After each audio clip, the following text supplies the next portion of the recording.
apple jam na 2 ingredients lamang.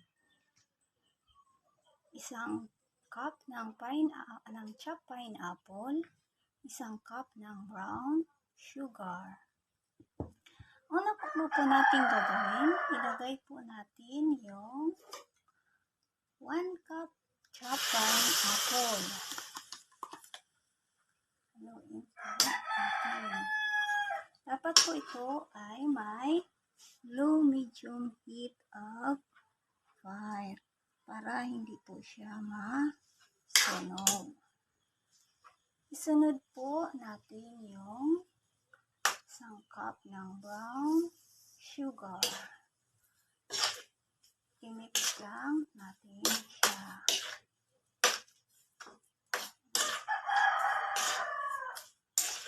Mix lang natin hanggang siya ay maging sticky.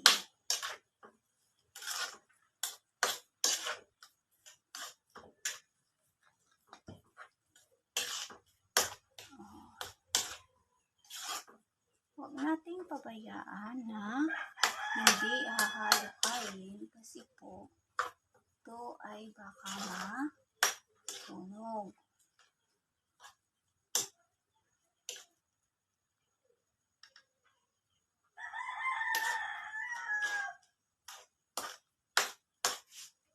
Tingnan natin yung apoy kung ito ay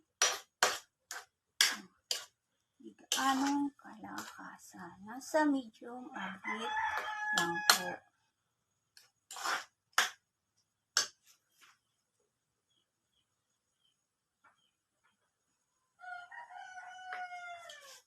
Masarap po ito na palaman sa tinapay. Gustong-gusto po ito ng mga bata.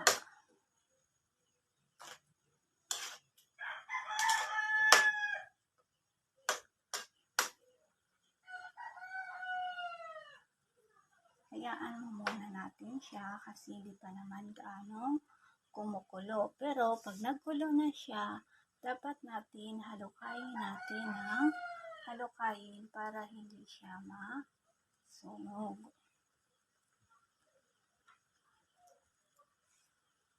Ito po, nag-start na po siya na kumulo. Dapat halukayin na natin siya ng halukayin. Madali lang po ito gawin mga friends. At saka hindi po ito magastos. Kung may pinya po kayo sa inyong likod ng bahay, gawin niyo po itong palaman. Para mas makatipid-tipid po din kayo sa pagbili ng palaman sa tinapay.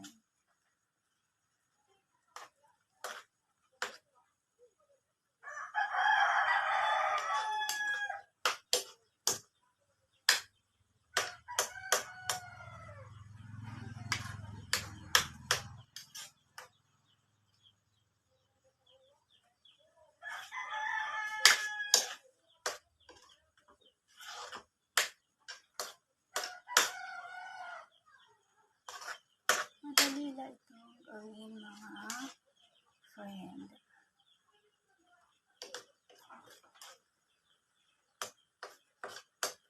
Pag na-try nyo ito at saka matikman nyo, talagang babalik-balikan nyo ito. Kasi yung lasa ng pinya ay nanunuot.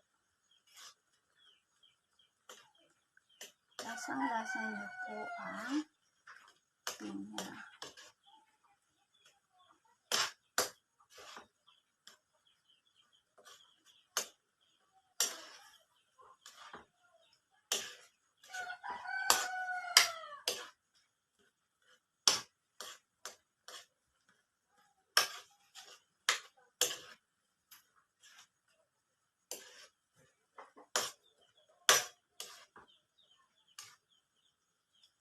Matagal pa po siya sticky. Hindi pa siya sticky. Nag-i-start pa lang siya.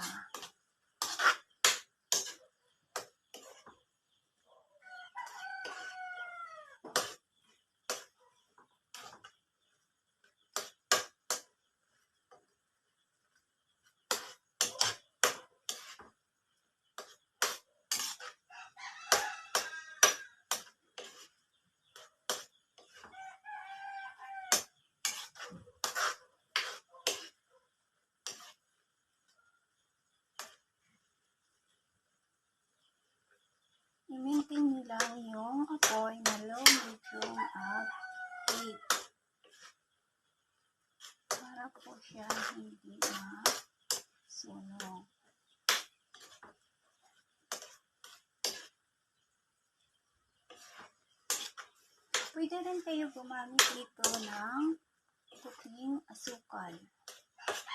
At saka yung pinya din po nyo ay dapat hinog, hindi yung hilaw pa. Mas masarap pag hinog. Lalo na yung hinog na siya talaga. Kung hindi pa gaano hinog, pwede rin, pero hindi gaano masarap. Hindi kagaya sa hinog na. Yung lasa niya ay lalasahan talaga yung lasa ng pinya.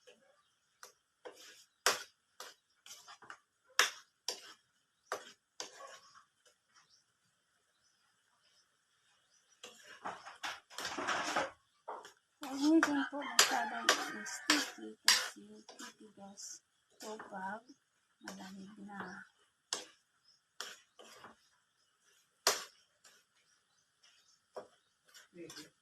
Ano pag humala? Umila. Ha? Umila. Ha?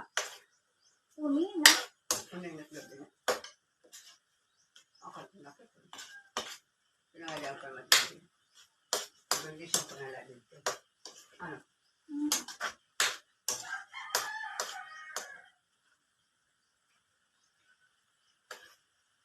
Sige na.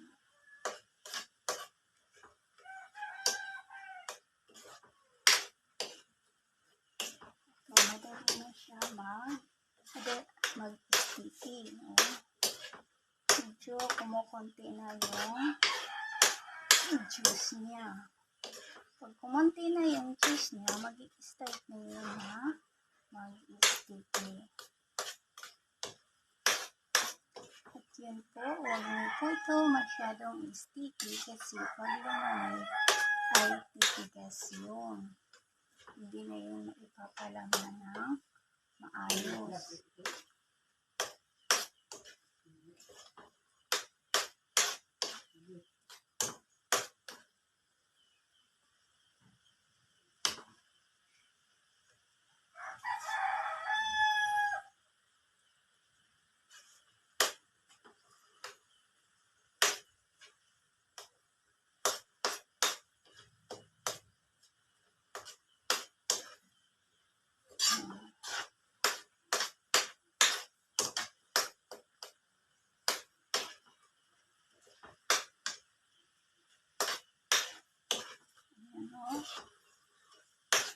Wala na siya. Konting-konti na talaga yung juice niya. Nag-sticky na siya.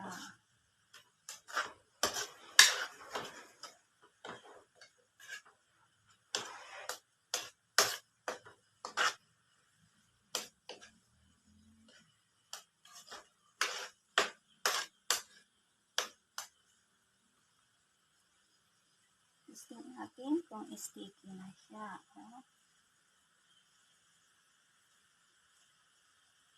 Sticky na. Patayin na natin yung apoy kasi sticky na siya. Yun mga friend. Maganda yung kinalabasan niya. At nangangamoy pinya din siya.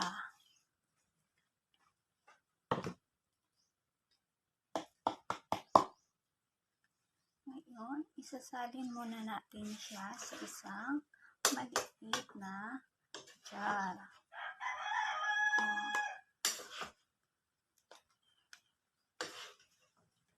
Palamigin natin siya.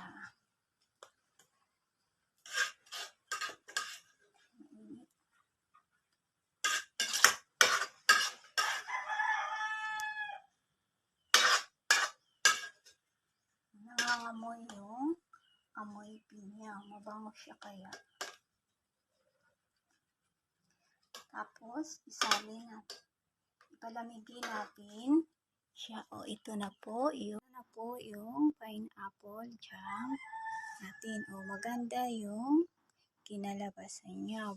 Brownish yung color niya kasi brown sugar yung ginamit ko.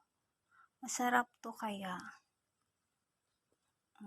Pag lumamig na yan, pwede na natin isalin sa jar na may takip at ilagay natin sa freezer or sa refrigerator. Kahit huwag natin ilagay sa freezer siya.